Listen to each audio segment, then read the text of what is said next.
ខំចំណាយពេលធ្វើតាណាពីភ្នំពេញទៅកពតអស់រយៈពេល2ថ្ងៃមួយយប់អ្នកទាំងអស់គ្នាគឺដើម្បីទៅថតរូបនៅកន្លែងសេះសមុទ្រដែលគេពងល្បីតែចុងក្រោយគឺ fail សាហាវហ្មង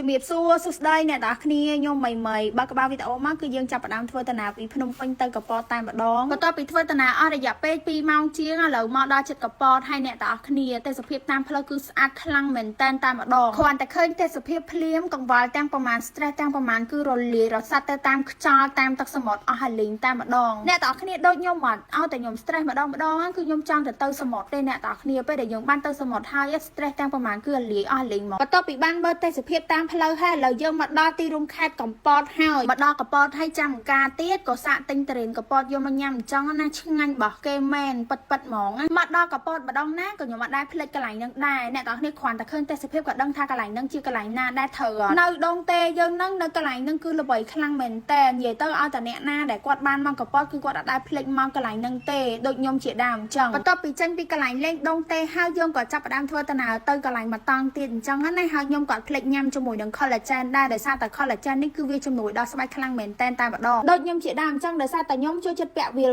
ពាក់ sexy ដើរក្រោមពលឺថ្ងៃច្រើនតែខ្ញុំអត់ភ័យជាមួយនឹងពលឺថ្ងៃទេដោយសារតែខ្ញុំមានជាមួយនឹង collagen នឹងជំនួយមកពីខាងក្នុងហើយអ្វីដែលសំខាន់មួយទៀតនោះអ្នកណាដែលគាត់មានស្បែកខ្មៅស្អាប់អីអ្នកទាំងគ្នាញ៉ាំជាមួយនឹង collagen ហ្នឹងទៅគឺធ្វើឲ្យស្បែកយើងសភ្លឺថ្លាជាងមកពីខាងក្នុងបែបធម្មជាតិគ្នាឥឡូវខ្ញុំបានមកដល់សេះសមុទ្រដែលគេកំពុងតែល្បីថតនៅខេត្តកំពតបំណងប្រាថ្នារបស់ខ្ញុំគឺខ្ញុំចង់មកថតរូបនៅកន្លែងហ្នឹងដែរព្រោះដោយសារឃើញគេថតស្អាតអញ្ចឹងណាតែពេលដែលមកដល់ fail សាហាវហ្មងដោយសារតែខ្ញុំមកចំថ្ងៃអាទិត្យថ្ងៃចុងសប្តាហ៍មនុស្សច្រើនខ្លាំងហ្មងនិយាយទៅម៉ោងស្មាននេះគឺមនុស្សច្រើនមែនតាន់តាប់ថតអត់ចាញ់ហ្មងចង់សម្រាប់ថាខ្ញុំថតរូបអត់កើតទេអញ្ចឹងក៏សម្រាប់ចិត្តថាមកថតរូបជាមួយនឹងកូនបើពីបីប៉ុសទៅហើយកូនបើខ្ញុំឃើញមនុស្សច្រើនណាឈួរច្បល់ខ្លាំងហ្មងដល់ពេលវេលាដែលខ្ញុំត្រូវចេញតាណាមកភ្នំពេញវិញក៏ឆ្លៀតចូលថតនៅកន្លែងផ្លូវអាទេសភ្លើងតិចអ្នកទាំងអស់គ្នាកន្លែងហ្នឹងស្អាតខ្លាំងហ្មងអ្នកទាំងគ្នាអាចមើលជាមួយនឹងទេសភាពបានស្អាតខ្លាំង